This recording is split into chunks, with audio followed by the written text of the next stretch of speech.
नमस्कार। Great man international school की online classes में मैं आपका स्वागत करता हूं। कोविड-19 महामारी के इस दौर में मेरा ऐसा मानना है कि आपका परिवार पूरी तरह सुरक्षित है, स्वस्थ है और बच्चों ने लॉकडाउन में बहुत एंजॉय किया है। अब मैं आपका सपोर्ट चाहता हूं। इस ऑनलाइन क्लासेस में बच्चों की शिक्षा को हम अब स्टार्ट करते हैं और बहुत ही जल्द जो भी आपका बैकलॉग है हम उसको क्लियर भी करेंगे और एक नए तरीके से आपकी शिक्षा अब स्टार्ट होने वाली है। पेरेंट्स का हमें पूरा सपोर्ट चाहिए। आप लोग पिछले 10 सालों से लगातार हमें सपोर्ट करते आए हैं और मेरा ऐसा मानना है कि अगर हम और आप मिलकर चाहेंगे तो बच्चों की शिक्षा का कोई नुकसान नहीं होने वाला है और हमें और आपको मिलकर अब एक रीस्टार्ट करना है। Now let's restart. Best of luck. नमस्कार। हेलो बच्चों, आप सभी कैसे हैं? उम्मीद करती हूँ आप सभी स्वस्थ और प्रसन्न होंगे। आज हमारी ऑनलाइन क्लास की पहली क्लास है, इसलिए मैं आपको कुछ दिशा निर्देश देने जा रही हूँ। जब भी हम किसी भी पाठ्य पुस्तक को उठाते हैं और उसके पाठ को खोलते हैं, चाहे वो कविता हो चाहे वो गद्य हो, दोनों ही स्थिति में आपको उस चैप्टर को खोलना है और खोलने के बाद एक पेंसिल भी अपने साथ में रखनी है। जो भी कठिन शब्द मैं बोल रही हूँ उनको आपको अंडरलाइन करना है और उन कठिन शब्दों के अर्थ भी आपको लिखना है। तो चलिए, आज मैं आपको पढ़ाने जा रही हूँ आपकी पाठ्य पुस्तक बसंत का पाठ 1, जिसका नाम है ध्वनि और इसके रचयिता हैं सूर्यकांत त्रिपाठी निराला जी। सबसे पहले मैं आपको ध्वनि कविता के सारांश से परिचित कराना चाहती हूँ। प्रस्तुत कविता में कवि सूर्यकांत त्रिपाठी निराला ने अपने मनोभावों को दर्शाया है। कवि कहता है कि उसके जीवन का अंत अभी नहीं हुआ है, अभी तो उसके जीवन में कोमल शिशु की तरह बसंत का आगमन हुआ है। जिस तरह बसंत के आते ही प्रकृति निराली हो जाती है, चारों ओर वातावरण मनमोहक हो जाता है, ठीक उसी तरह उसके जीवन में भी सकारात्मक परिवर्तन आ गए हैं। कवि कहता है कि वह भी जीवन में नई उम्मीद के साथ यश प्राप्ति करने के लिए आगे बढ़ता है। अर्थात कवि कहना चाहता है कि क्या कहना चाह रहा है कवि? कि मेरे जीवन में भी अभी अभी बसंत आया है और मैं अपने लक्ष्य की प्राप्ति के लिए हमेशा परिश्रम करता रहूँगा जब तक कि मैं अपने लक्ष्य को प्राप्त नहीं कर लेता हूँ। तो चलिए, अब हम चलते हैं अपने पाठ्य पुस्तक की कविता की तरफ। कविता का प्रथम काव्यांश हम देखते हैं।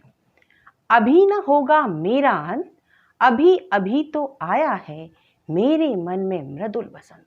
अभी न होगा मेरा अंत। यहाँ पर अभी न होगा मेरा अंत, अंत का अर्थ होता है समाप्ति।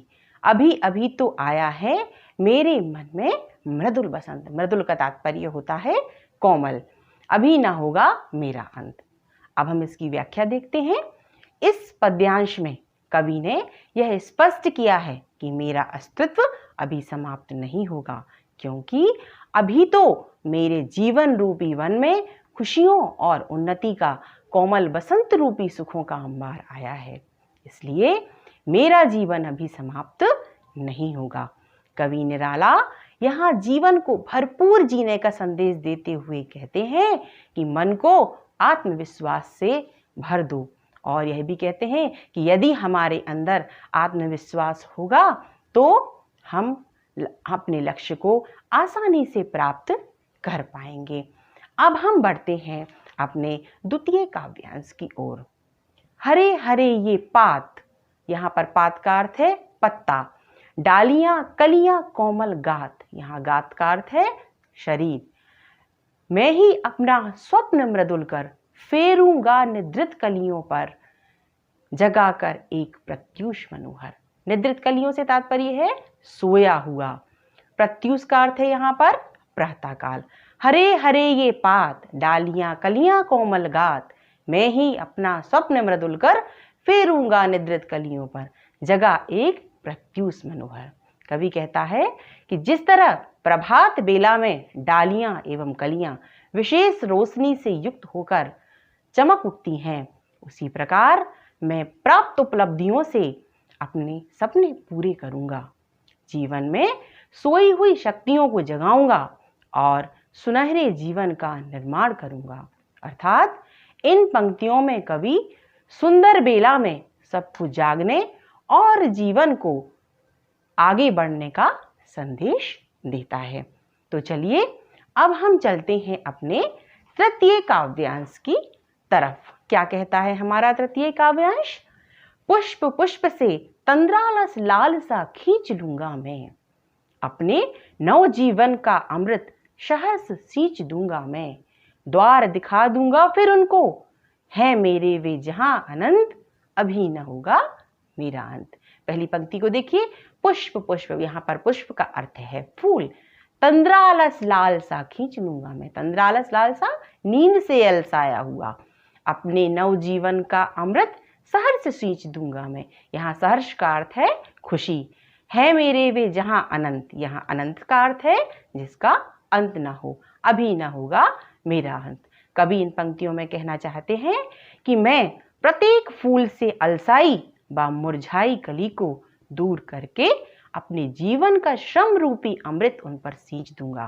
तात्पर्य यह है कि जीवन को वसंत ऋतु की तरह सजीव और खुशनुमा बनाने के लिए हमें हर प्रयास करना चाहिए तथा लगातार श्रम करते रहना चाहिए जब तक कि हम अपने लक्ष्य को प्राप्त ना कर लें।